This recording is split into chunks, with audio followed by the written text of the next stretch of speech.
Welcome to the 6th episode of the new Workspace, a 6-part series where we've been exploring how the modern workplace has evolved and the global shift to increased flexibility. In episode 6, we will be focusing on the tension between effective security and employee experience, and how to optimize your security strategy in a way that doesn't compromise employee experience. And with more remote workers than ever before, this topic has never been more important. I'm Safi Obadilla, Field CTO at Citrix, and today I'm joined by Thomas, Jennifer, and Kurt.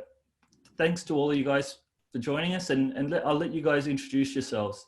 Jennifer, let's start with you. Hi, I'm Jennifer Skatulski. I am an IBM Security Intelligence Analyst, also a doctoral candidate studying cybersecurity and quantum computing. I have experience both as an employee and as someone that instructs corporations how to secure themselves. Thanks, Jennifer. Good to have you on board. And Thomas? Yeah, my name is Thomas Hatch. I'm the Chief Technology Officer and the founder of a company called SaltStack. We specialize in data center and desktop automation software and have a number of products around cybersecurity and security enforcement. Interesting. Thanks, Thomas. Kurt? Hello, everyone. I'm Kurt Romer, Chief Security Strategist and a member of the Office of the CTO at Citrix. Thanks, Kurt. All right, well, let's get started. I think that really the first question I want to start with is talking about this balance between security and employee experience. It's something that everyone always talks about. We want to maximize the employee experience and make it easy for them to get their work done, but at the same time, we need the necessary security controls in place to protect them and business applications and data. So I guess that would really be my first question is, how do businesses optimize their security strategy in a way that won't compromise employee experience? Thomas, maybe we'll start with you. Yeah, when it comes to avoiding compromising employee experience, this can be a really serious challenge. And it can be a challenge because as soon as we compromise the experience of the person working, they're going to do everything they can to get their jobs done. That's right. And that typically means bypassing the security that's been put in place. And so we need to be really careful about making sure that the security components we put in place not only don't cause problems, but preferably are built in such a way that can make the employee experience easier. This is something where things like effective zero trust security and single sign-on approaches and easy to use multi-factor authentication can be very effective at not only making it so that the employee is able to execute their job in a more secure way, but they can do it more easily. That it's easier for them to have that single sign-on experience. It's easy for them to automatically be logged into the right places. It's easy for them to enter in that single portal that gives them access to the internal infrastructure, as opposed to, again, creating too many hoops for them to jump through. No, and I think that's right. And I think even more so, I guess, with this pandemic that we're all going through at the moment, and workers are all working remotely and from home as we all are. To your point, Thomas, they're going to find ways. These employees are now working from outside of the corporate network on their home networks, which is probably battling with kids playing Xbox and all these other activities happening there. They're using untrusted networks, as we spoke about, perhaps on personal devices. Maybe they're finding workarounds to make it work. So I think it is certainly something that's become even more prevalent and more important for organizations to consider how they make that balance and make it easy. As you said, I think that's the important part. Jennifer, what's your thoughts there? I think we're in an interesting time where we've thrust employees into a work from home situation. Some corporations have been prepared for that, some not so much. So we have a lot of people, a lot of employees using home devices to connect to corporate networks. And we might implement VPNs to access corporate resources. But we don't understand that if those devices are used outside of that, without that VPN, they're opening up the corporation to risk. And I think what's really important is providing the technical capabilities to make it easy for people to be secure. I think that that's really what we need right now. And that's really, I think, something that we're lacking a little bit. Some corporations are doing really well providing resources that make it easy to be secure.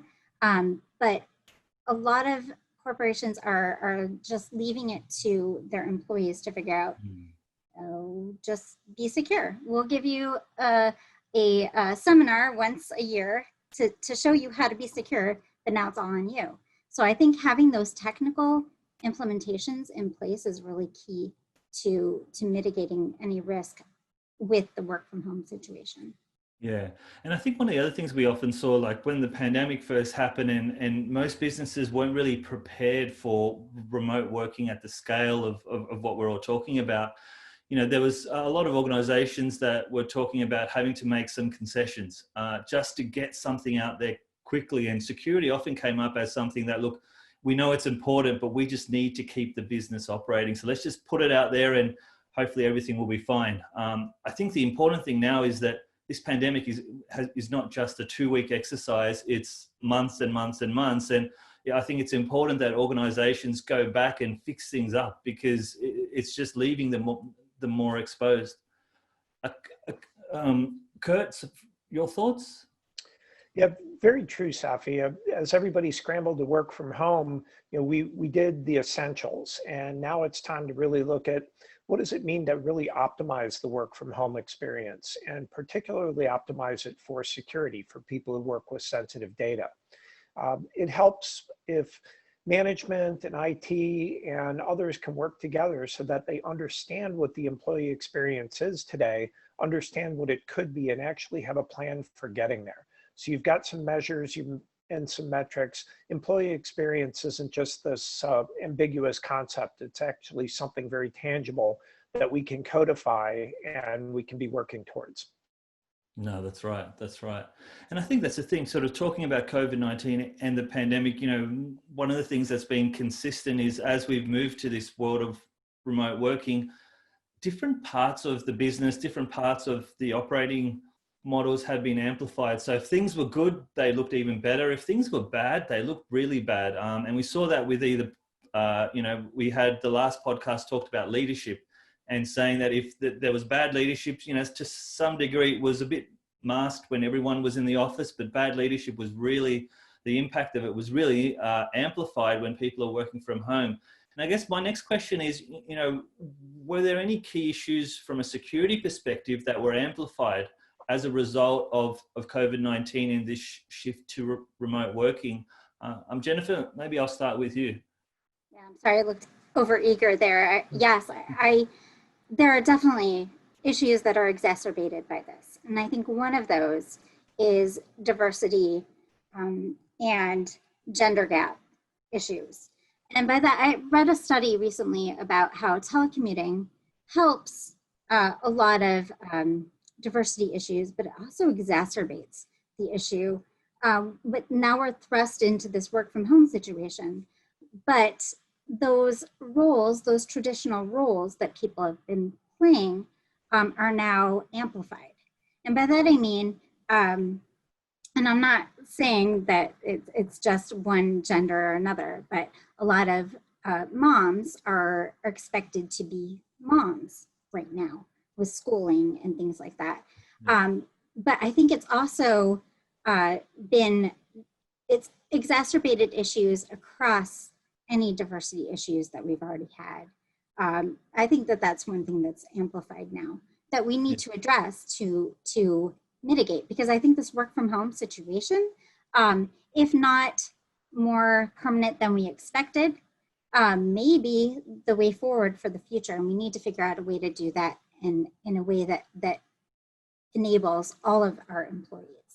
Agree. Yeah, I mean, I think, you know, the whole notion of diversity inclusion becomes even more important in this type of circumstance where people, especially if you're onboarding or starting a new company in this manner, you can feel a bit isolated in that. And so while there's been a whole lot of focus on what are the technologies used to power remote workers, I think equally there's an important focus that needs to be put on the people side of things, the people processes and making sure they're set up to succeed, essentially.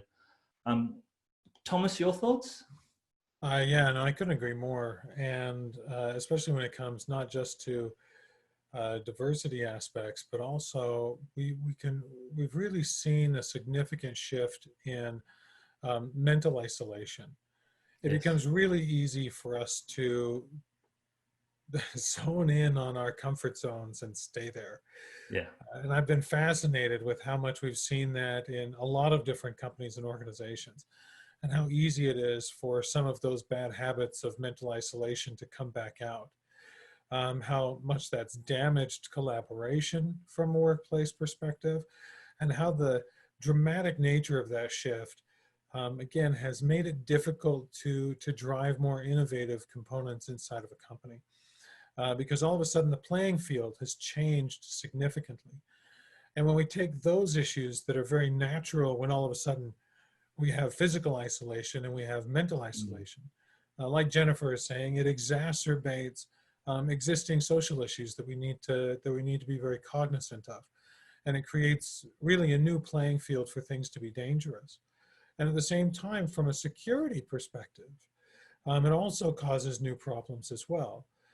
Because the mindset that people have becomes much more isolated to their own workstation, their own network, their own needs. And so their willingness to work as a team to achieve goals which need to be achieved as a team, particularly again around the security of an organization, becomes much more difficult for the individuals to be able to deal with. Yeah, no, and I think that's important. I think that feeling of isolation and to some degree means that people are under pressure to deliver, to show that they're working, to actually produce results and be able to continue to operate. And I think in that pressure, they feel they need to do whatever it takes to make it happen. And if they don't have the right tools, there's no IT department or help desk on the same floor as them. They're at home. They're going to find their own way somehow. We are about to release a new study where we found workers are 37 times more likely to talk about plugins this year than last year. And by plugins, we're talking about either hacks or utilities or different tools that people can use to help them through their day. And I think that's a big part of what's happening. We're isolated. There's no IT department.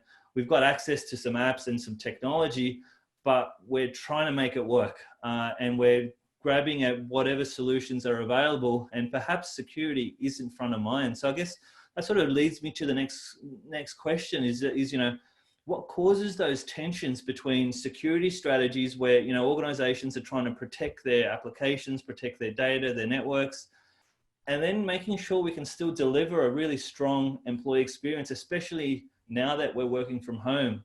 And how do we overcome those tensions? So Kurt, I think I'll start with you on that one. Yeah, some great insights from Jennifer and Thomas leading into this.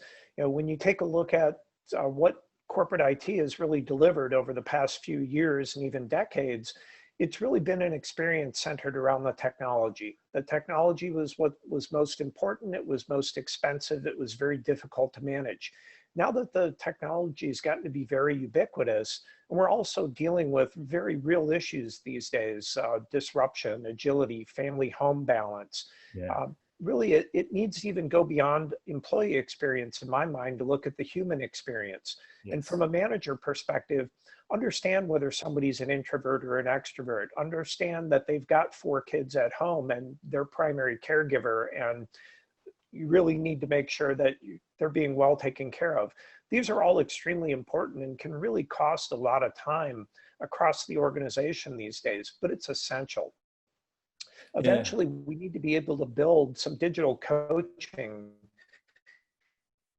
that everybody's using so that you can see whether somebody needs some additional help today, and the coach can interact with them without even having to contact human resources or the manager or anyone else. So it's like having your lifeline available to you, but integrated into everything you do to see where you might be struggling, where you might be trying to respond to something where you're overtired, and tell you, wait, why don't you get a good night's sleep and do that in the morning? Wouldn't that be great? Absolutely. And I think you raised a really important point around taking the time to understand the human experience. I think often when security solutions and strategies are defined, the focus is on meeting the needs of the organization, protecting its assets and that type of thing. And perhaps there needs to be more focus on really understanding the human who's going to experience those security solutions and how we make it more seamless. And so that sort of blends into the next question is, what security measures can we put in place that can actually improve productivity? Rather than becoming a nuisance to employees, it actually helps them in their day. I mean, I think the big one that comes to mind for me, and Thomas, you talked about it before, was something as simple as single sign-on. One, it means that employees don't need to remember a multitude of passwords, but that in itself is a productivity benefit. But even from a security perspective, it means that they're not trying to continually keep track of all these different passwords and probably reusing the same password multiple times. What's your thoughts on that? Are there some sort of security measures do you think that can actually help productivity? There definitely are, and I love how Kurt presented that. I really like to talk a lot about how we need to be focused around creating technology that's driving legitimately improved human experience.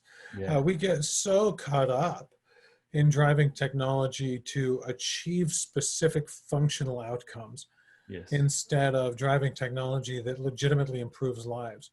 I think it's a really easy argument to make that we spend so much time with the technology that we have, really to drive revenue, to drive addiction to the platforms that we're putting out, instead of trying to figure out how we can, again, legitimately improve human lives. And so if we take this tack differently, it becomes a totally different approach and a visualization as to how we want to create technology even. So that we're not looking at it and saying simply, these are some security holes that exist, but being able to step back and say, how do we assess what's going on from a big picture perspective? How do we say, sure, these are some security holes that exist, but how do they affect the day-to-day productivity of a person? But also, if the productivity of a person is the only driving factor that we have for their own personal experience, then we miss other opportunities to improve the person. At the end of the day, if we're looking to bring that big picture together, not just how do we crank more work out of a human being. I mean, we don't live in Victorian London. No, that's right. We want fulfillment out of life. Then we are able to find solutions that make more sense. And there are technologies that are out there around cybersecurity that are helping along these lines. And again, that's really when we're able to say, how do we make the convenience of the workflow that you are functioning inside of more secure by nature of a human behavior? Yes. Yeah, no, and I think that's important. I mean, I think, to some degree, the best security is almost invisible to the employee. It's just there.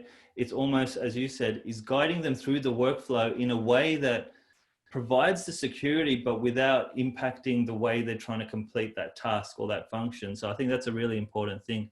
Jennifer, your thoughts? Yeah, so I'm going to say something kind of radical. And as a cybersecurity professional, it's easy for me to say, do this and you're secure. But really, it's not rocket science. I mean, you have the MITRE ATT&CK framework. You have all of the information you need to really build security, to really, really invest in security, mitigations and detections. So you don't have to rely on your employees. Let them do what they do. Let them just be productive. We don't need them to be cybersecurity professionals. And I feel like we're putting it on the employees to love security like we do. And that's not their job. Their job is to do what they do. Yeah. So if we really, truly invest in mitigations and detections, we can let people do their jobs. Easy for me to say, hard to do, but if we take it baby steps, if we just do it little by little, plan for your financials for the next year. What are you going to invest in? Is it multi-factor authentication? Is it single sign-on? Really invest in those big, high impact items. And then you don't have to worry so much about people working around the system or having to be cybersecurity professionals while they're just trying to do what they do. Yeah, and I think that's an important point. I mean, I think there's a lot of focus on education of employees and things like that. But I'm with you there, Jennifer. I think it can only go so far. We can't, as you said, expect employees to all be security professionals. I mean, there's got to be some knowledge and awareness that they have, but they're not going to know everything. And they expect that the system, the broader system is looking after it, whether it's capturing phishing attacks and things like that. They assume that the employer is looking after that. I guess so that's a good segue to the next question, is that, you know, organizations obviously have control over corporate networks and corporate devices, whereas now in the current climate, we're all working from home on our home networks. And so do you think, Jennifer, and I'll start with you there, you know, is cyber attacks at home a big concern for employers now, right? Where, you know, this person's operating on their home network, potentially on their own devices, along with a whole lot of other people in their household as well on the same network. Is how big of a concern are employees seeing that? Now I'm going to contradict everything I just said. And by that I mean phishing, vishing, smishing, IoT device insecurity. When we're working on our home network, we are the most vulnerable part of our network, the users. So I think phishing attacks, I don't have the data in front of me, but I know between March, April, May, phishing attacks were up exponentially with COVID-19 related phishing themes. Yeah. And who were the attack components of that? The home user, because we are starving for information. And that's going to continue. We're going to be starving for information of some kind.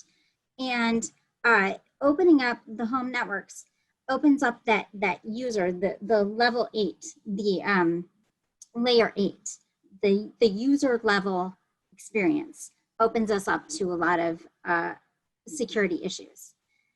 But if we implement the right technical constraints, we can combat that.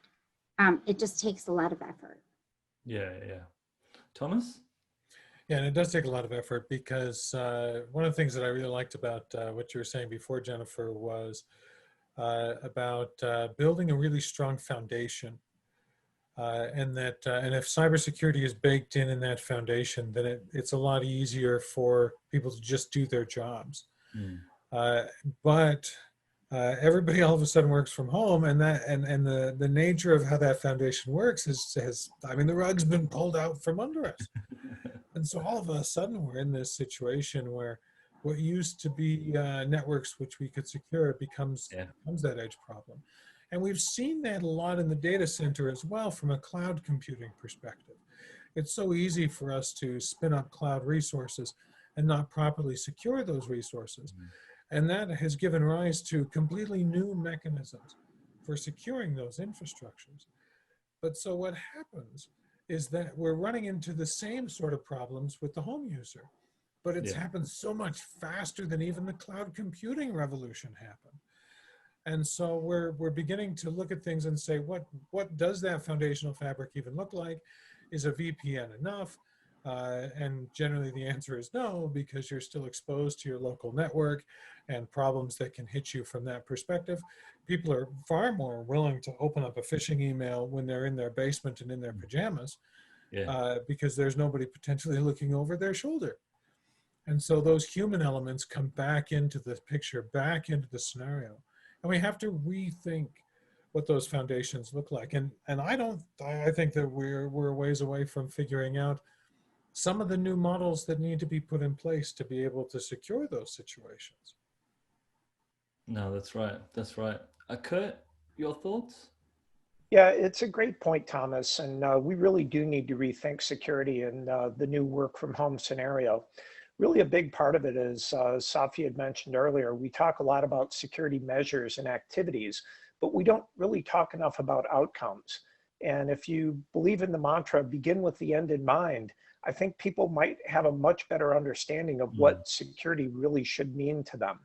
And especially this year more than ever, we've all been taught security is a shared responsibility. We all have things that we have to do in our homes, on our own devices, on our networks, with corporate apps, with cloud apps, et cetera. And we have to understand where we're responsible and where others are responsible. And those shared responsibilities ultimately need to be part of the workspace that we're integrating with. And the more they are, the more that this all comes together. When I go out and talk to organizations about this, I've found that many people this year especially have adopted the NIST cybersecurity framework. identify, detect, protect, respond, recover, and are using that in conversations with line of business owners, with third parties, and with employees to help make sure that they understand how security has changed and what they need to be doing differently and how they can work better to affect security outcomes that we can all be proud of. Yeah, and I think that's important, especially when you look at it from the people's perspective. You know, and Thomas, I think you had touched on it before as well. You know, these people are working from home, trying to make it work, and they're finding alternatives. I mean, even simple things like, you know, that they feel isolated, they need to communicate more easier, and so now they start talking about work things on WhatsApp or sort of those consumer collaboration or chat tools. I mean, how do you sort of, one, assess that as a security risk, and how do you sort of prevent that? I mean, you don't control the person's home network or their access. How do you manage that? So one of my favorites, I hop on a Zoom call, and one of the people on the Zoom call has his phone mounted in his car. He's got a convertible, he's got headphones, and he's driving down the road, and that's how he's on a Zoom call. Right. Yeah. I mean, it's whatever's going to work, we're going to do. Right. And like you're saying, people are going to log in on anything. And when we look at the technology landscape that we're dealing with, especially when it comes to IoT and home devices, I mean, we're very aware, I hope, of the fact that our IoT devices that in our homes are not generally properly set up from a security perspective. Those things are a nightmare. And so there's so many of these new attack vectors into your home network. And we have to start asking questions about, we can't reasonably deal with the disparity and the diversity of the devices that we're dealing with in these networks. And so we end up needing to, again, take fundamentally different approaches. One of my favorites I've seen is that company supplied laptops, they won't connect to the VPN, they won't give you access to the systems until you've made sure that system is secure. Yeah. And so it makes it easy for an employee to be able to push a button that says, yep, run my updates, to make sure everything's good to go, or make sure everything's good to go tonight so that I'm good in the morning to log back in. But then making that as seamless as possible so that they have that reliability and the assurance that they're going to be able to get on that 7 a.m. meeting. I don't know about the rest of you, but since we started working from home, I'm getting more and more meetings earlier and earlier in the day. That's right. I think we're all in that boat at the moment. I think everyone's realized that we no longer have to factor in travel time between meetings, so we can just back them up, which is another element that we definitely need to work with. Jennifer, what's your thoughts on that? You know, it's particularly around those people finding their own ways, whether it be WhatsApp or things like that. How do you manage that? You have to make it easy for them to do the secure thing. Giving a VPN for work resource assets is great. Giving them incentives to use VPNs and reputable AV services on their home devices is also really important. But also on the back end, and Thomas and Kurt, you both alluded to this and actually spoke to this, you have to be able to authenticate and really trust the devices that are connecting, especially to your critical resources. So the corporation, the organizations have to do all the heavy lifting on the back end, but make it easy for employees to do the secure thing without them having to be an expert in it. Give them, give them access to backup systems, to AV systems, to VPNs, all of the things that they need to secure their home systems, but detect and authenticate when you can on the back end. Yeah, no, that's right. That's right. Well, again, I think there's one more element of remote working I just want to touch on as well. And Kurt, you had actually written a blog about this, is more the physical security of the workspace now as well. Normal corporate offices, you've got all this security around who can come in and come out. Now, Thomas actually spoke about people are doing Zoom calls from their convertibles from cafes, from home, with other people there as well. I mean, how do you, again, how do you manage that? People can overhear you, people can see your screen. Kurt, what's your thoughts there? Yeah, I think we need to provide some better guidance for people and also automate this. I've seen just some really scary things as people are hosting a meeting and flipping through their screens, pulling up items in their browser that they were searching for earlier that day that maybe they shouldn't have been doing at work. Who knows, maybe it was before work, but highly inappropriate. Flipping through, and here's an email that's extremely confidential on an M&A opportunity. Here's their kids' names and their soccer schedule and where they're going to be at what times. You know, things you wouldn't normally share in a work environment, you definitely wouldn't post on a billboard. So, you know, we definitely need to educate some people on this, that their physical environment really does matter and can give away way too much of information that's sensitive from both a personal and an enterprise perspective. But I think we also have a great opportunity to automate against this. You know, a lot of the analytics capabilities can say, hey, I notice you're going into a sensitive conversation. Why don't I close off Facebook and TikTok and all these 5 other things that you're in? And let's just focus on this one thing right now, because this is the most sensitive aspect of your job. So let's scope this down for you automatically. Even if we can't get there right now, maybe we can remind some people that they're working with sensitive data by putting up a digital watermark or something when they go into that particular application or pull up that doc. I think people were very used to the physical protections of the workspace. That's and right. Once those were removed, they might feel a little too free these days. It's best to remind them when they're working with something that's truly sensitive. Yeah, and I think that's the thing. I think when you're working in an office environment surrounded by your peers, in your office, you almost have a sense of awareness that what is the right thing and wrong thing to do. And I think you're right, Kurt. You know, when you're at home, it's a bit freer and you may be a bit more loose in terms of the things that you are comfortable accessing or openly doing because you feel, it's all good, I'm at home. So Thomas, what's your thoughts on that one? So one of the things that Kurt said, I just love, and when he said, wouldn't it be great if we could shut off the things that are sensitive and isolate those dynamically. As here he is proposing that we create computing that is focus centric as opposed to being distraction centric. Yes. The fact that the way that we interface with computers is so distraction centric, I think is a very legitimate problem for just how we work with computers in general. If we were able to come back and look at a computer from the perspective of saying, again, how can I optimize that individual's experience where it's a lot easier for a person if they are in an environment that they're not going to be distracted, where focus is something which is given to them.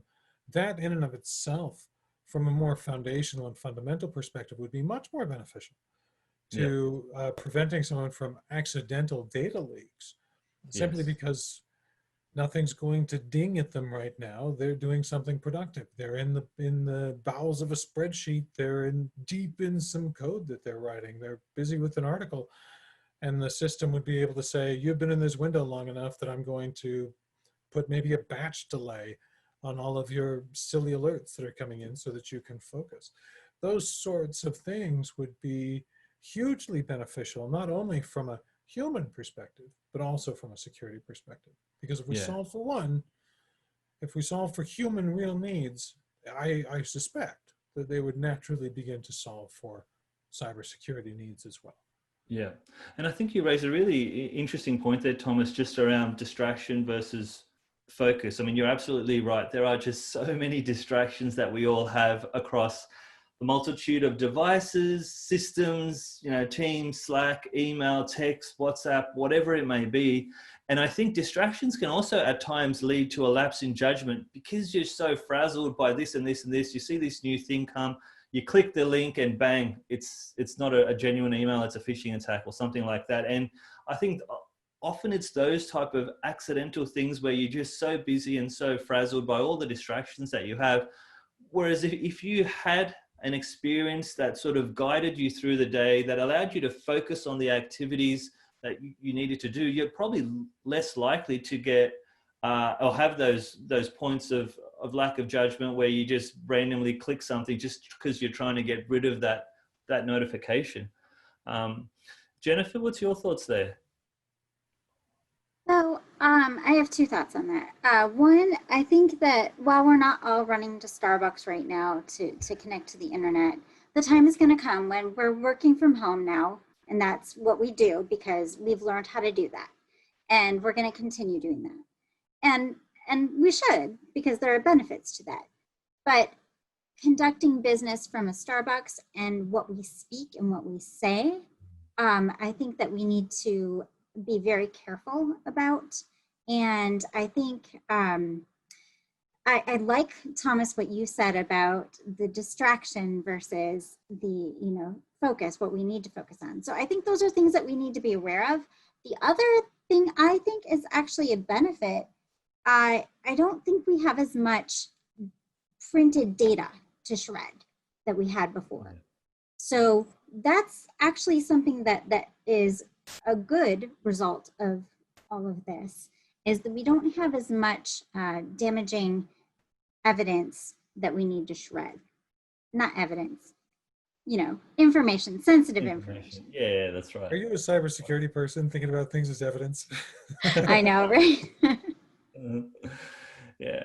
So, I think that's an interesting point. I mean, I think this whole remote working has shifted so many elements of the way that we work, our use of technology, just people not printing as much. I mean, I think there's so many things there that, I think about the fact that if the pandemic had only gone on for 2 weeks and we all just went back to normal, none of these changes would have actually happened. Like we would have just slotted back into the normal way of working, flying around, doing meetings everywhere and things like that. Whereas, I think right now we have a real amazing opportunity, and obviously it's bad from the pandemic is bad from a health and safety perspective, but in terms of the potential change to the way people work, it's incredible. I mean, you could almost call it an employee revolution in terms of what the potential is for us to have a significant impact on how things can generally improve.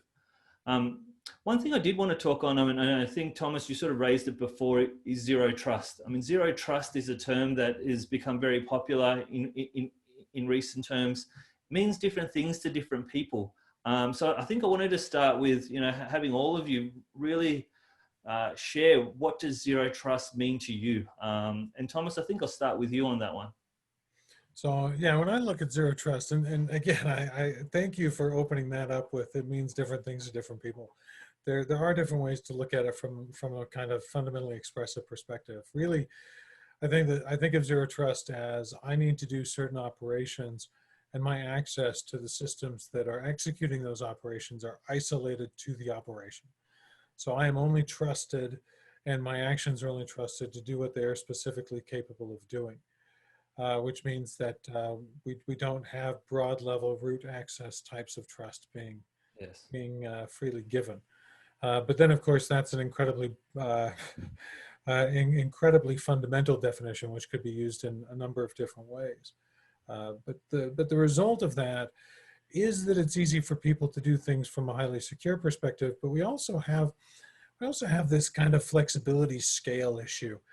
The more we restrict someone's functionality and their access and the purpose of what they're doing, the more we restrict their creativity and their flexibility. And so it's this balancing act where we ask, are these things that I want to have highly restricted in my life and my work, and what things do need to be flexible for my life and my work? And being able to understand where we come on that spectrum for different tasks we engage with can dramatically change how we set up the security of our own interactions and our own needs at accomplishing the productivity and the jobs we're trying to do. Yeah, interesting. Kurt? Yeah, I think people need to revisit what trust really looks like in an enterprise relationship, and that it's not just a technology or computer concept anymore, and really look at trust as actions, look at inactions, look at some of the transactions that people work with, and make sure that they're risk appropriate, they're ethically appropriate, they're time bound, they're attested, all the things that really need to be there. And Zero trust is a pretty easy concept in some ways, but it's actually very difficult if you don't know what trust looks like. So with zero trust, it's really beginning with this foundation of zero trust. And once you've declared the state of zero trust, making sure everything that you do is continuously situationally aware and contextually risk appropriate. You know all the different situations that people change throughout their days with different devices, networks, projects, teams are working on, risk sensitivities, et cetera. And then you can help it contextually respond, knowing exactly what's going on, and make sure that you're acting in the context of the situation to be able to make the right decisions. And for context, I like to explain that with the 5 W's of context: the who, what, when, where, and why. So you're not just looking at context as a login event, you're looking at absolutely everything that happens, and when your risk level changes, you reevaluate and you make sure that trust is appropriate, and only if it is, you proceed. Yeah, and I think that's going to be an important thing. I mean, we talked before about, trying to enable people to work how they want to work and not expect them to be security professionals. And from what you're saying, Kurt, I mean, if we can get to a place where the system understands your context and then dynamically adjusts the security posture, so the employee, the user, doesn't really have to think about, am I working from home on my home network or from a corporate device on my corporate network. The system is automatically doing that and changing the way they're interacting with their applications, with their data behind the scenes. The employee doesn't have to remember, all right, I'm on my personal device, I need to do it this way here, and now I'm in the office, I need to do it this way there. And that's where I think we get complexities and confusion from employees, where it just becomes all too hard. I mean, all they're trying to do is get their job done, and they have to remember all these different ways of doing things. So, I'm hoping that what zero trust will bring is just more consistency in the way the employee can operate, with the knowledge that the platform, the security, the zero trust model that's been put in place will do the hard work. Jennifer, any thoughts from you on that? Yeah, so I have a lot of thoughts on that. One, at a very granular level, it comes down to allow lists and baselining and anomaly detection. If you can get those three, and I know that's harder than it sounds, if you can get those three, then you have, a good basis for zero trust. But you also have to consider vendor relationships. And like Kurt said, relationships, you have to trust in some way for those vendors. And it's vetting what are they doing to that is in sync with your philosophy. So it's but baselining, anomaly detection, and understanding your trust relationships and how they align with that, I think is really critical. No, I think And that's it's important. interesting when you look at it, because you've got analytics, you've got neural networks on the phones that you're walking around with in your pocket. In many cases, we're finally getting to where we can move beyond these binary trust relationships to something that makes sense for people. Yeah, no, that's right. That's right. And I suppose that's the thing, as we were talking about remote workers and people working from home, at some point in time, hopefully in the near future, things will start returning back to normal, and we're going to see a return to the office for a lot of people. But what we may find, though, I think, Jennifer, you talked about it as well, that remote working is something that probably is going to be here to stay. It's not going to magically go away. And I think we're all probably going to be in this mode of hybrid working, where sometime we're working remotely at home and other times we're in the office. I mean, how do we make that work? And, I think we touched on it before around zero trust and that, and how do we make it easier for the employee to split their time between home and the office, and just make it easy for them? Thomas, maybe we'll start with you on that one. So that's that. For my company, it was really easy for us to make that transition because we had built that from the ground up. Yes. We had always taken a remote hybrid work first approach to how we set up our systems. Now, I mean, I made a startup, and so I had the privilege of working from scratch to do that. Yes. But really that boils down to making sure that there is always communication mechanisms in place and a culture of remote communication, and that it is merging those technologies with the culture inside of your own company. That it's reasonable and easy to say, we're just going to open up a video conference now. We're used to asynchronous communication. And establishing some of those cultural norms matters a lot. But also being able to make sure that the people that are in the office know how to properly engage with and communicate with the people that are out of the office. Yes. It's so easy to forget about the people in another country, in another state. Yeah. And being able to bridge that gap culturally becomes really important. So I guess we've kind of revolved around this theme of making sure that things are easy and they're humanistic. And that's the way we solved problems 5,000 years ago. That's how we should still be solving problems today, is care about the people. Agree. And I think often we sort of all get excited and focus on what's the solution going to be. I think, particularly for people who are techies, and I'm the same, you get excited about the technical solution, and we sometimes miss the fact that there are people behind that, and we need to start with them. I think all of you guys have consistently through this conversation today talked about the importance of starting with people. Jennifer, what's your thoughts on that? I really liked what Thomas just said. So the only thing I have to add to that is really trust in your people. And it comes down to hiring, I think. Hiring people that you trust and giving them the power to do what you've hired them to do. But Thomas said everything better than I can. So no, that's cool. Kurt? Yeah, I couldn't agree more that hiring matters. You can't have an environment where you're monitoring everybody at all points in time. Neither should you. It's not the experience that anybody's really going to want, and ultimately doesn't lead to a great security culture, as we've seen. Some of the most monumental failures in security were in environments where people were very heavily monitored. Those are the ones we remember. Those are the ones that movies are made about. So how can we make it more about the human experience? How can we design in what's right? How can we provide for some active coaching? And how do we make sure that we're getting the best possible security outcomes?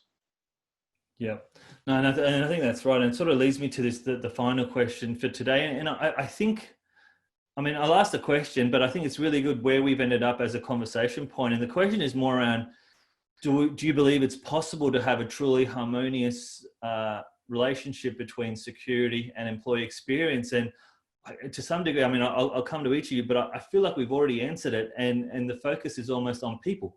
Rather than focusing on security and the tools and all that type of stuff, if we focus on people, I feel that's what's there. But let's start with you, Thomas. Well, I feel worried because what's entering my mind might be a little abstract. I study history, but if we go back in time, in England, they used to have what these burrows, which was this walled village, and the security of the village was based on the needs of the people in the village. And then after the Norman conquest, the Normans came and they built castles, and the castles were all about securing just the nobles and projecting power out to the people. I think that this is a really, really easy mistake for us to make when it comes along these lines, and that this drives to the heart of what we're doing. That burrow concept is much better, right? The concept of saying, how do I build the village that is my company, my organization, to focus its security aspects on those needs, as opposed to focusing them in the Norman way of saying, how am I going to have a security department that projects its power and imposes its power on the people? That way we can create a legitimate culture of security, where everyone cares, and it permeates into what they do on a daily basis, so that it makes sense that they say, yeah, I do want to be trained. I understand the importance of that. I understand what it means to take part of this security into my own hands, and I'm empowered to do that, as opposed to assuming completely that someone else is going to do it for you.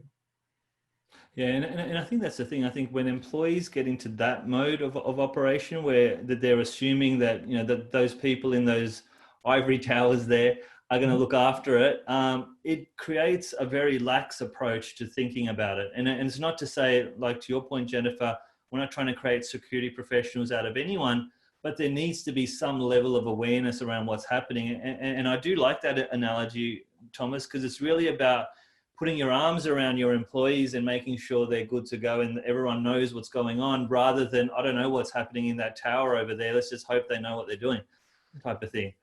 So I like that analogy. I don't think that was too abstract, Thomas. Thanks for that one. Jennifer? Yeah, so I'm terrible at analogies, but I was inspired by what Thomas just said. And I'm going to give another analogy, the big bad wolf. So yes, I agree with what you said, Safi. We have to trust our employees. It's all about the people. It's all about them. But I also think that there's a big responsibility on the house builders. If you're going to build a straw house, someone's going to blow it down. No matter who is living in that house, who is guarding that house, who is, looking after it, you can't build a straw house. You have to put the right materials into the effort of your house building. And I think that means that we need to build secure systems, and we need to do the hard work for it. And then we can let people, live in the house. And again, I'm terrible at analogies, so I think you can extrapolate from there. No, but it makes sense. I mean, often even as we're sort of talking about the changing dynamics to what applications look like, people are building a lot more on cloud. And often those applications are built by DevOps teams that perhaps aren't thinking about security, and security becomes an afterthought. And then when you're trying to bolt that on later, that's a lot more difficult. So I think you raise an important point that the systems, the applications, the things that we're building, we need to build them with security in mind from the outset, where it's built into it. It's not a bolt-on, and the bolt-on usually becomes an abstraction for the employee or the user who's trying to use that system because it's an afterthought. But if it's built into the system, built into the application, there's an opportunity for it to be more seamless. It's still protecting, it's still doing the role that it needs to do, but it's a lot more seamless. So finally, Kurt, with you, the pressure is on you, Kurt, to continue with the analogies. I'm afraid I'm going to fail you there, Safi. From a security and experience perspective, it's fully agreed that they need to be harmonious. And when you take a look, a lot of great points were raised, and it's really about understanding the benefactors of security. Who are the stakeholders? Who are the benefactors? Who is going to ultimately be responsible for this? Who's going to reap the rewards?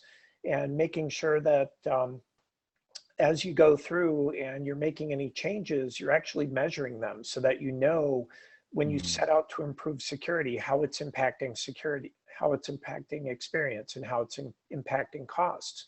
And as you make any change, you're going through those meaningful measurements and making sure that they make sense to the organization, making sure that they make sense to the individuals and they're not hurting collaboration. Because that's really what it's all about. Jennifer gave a really great example with the big bad wolf, and you look at all of the aspects of that story and everything that comes together. There are a lot of people that were responsible for those outcomes. And I think anybody individually would have stepped back and said, whoa, this makes absolutely no sense. But, you get people to just go along with it and accept the status quo, and you wind up with the situations we're in. People have a problem, they look for the next quick fix, and they just keep moving on until they get it, and then they stop. And we really need to look at security as something completely different. Be measuring that experience, be constantly moving forward, and accepting that security is a goal that we're never going to really achieve. It's a journey, not a destination. Yeah, The journey, like Safi, you said, I'm sorry to interrupt, it needs to be part of the SDLC. It needs to be part of every step of every planning process. It needs to be fully integrated into every plan. No, I agree. And I think that's where we can make it more harmonious, because the more, as I said before, you have it as an afterthought, it becomes this big wall that is now bolted on top of that system, on top of that application or process. But if it's thought about from the outset, then I think everyone understands the importance of it. They plan and build for it, but then equally they're mindful of the implications from an employee experience perspective and how we can make it as seamless as possible for the employees and to do their best work and allow them to succeed, but not prohibit them as well. And so with that, I really want to thank you for your time. I really enjoyed the discussion. Thank you all for attending the 3rd episode of the new Workspace, and thank you to each one of you guys, Thomas, Jennifer, and Kurt, for joining us and sharing your perspective and insights. If you missed the earlier episodes, be sure to watch them on demand, where we've discussed what it means to be a digital worker, how to enable today's remote digital workforce, how to prepare for the unpredictable, the role of leadership in the new world of work, and how to build a resilient business for the future of work. Thank you.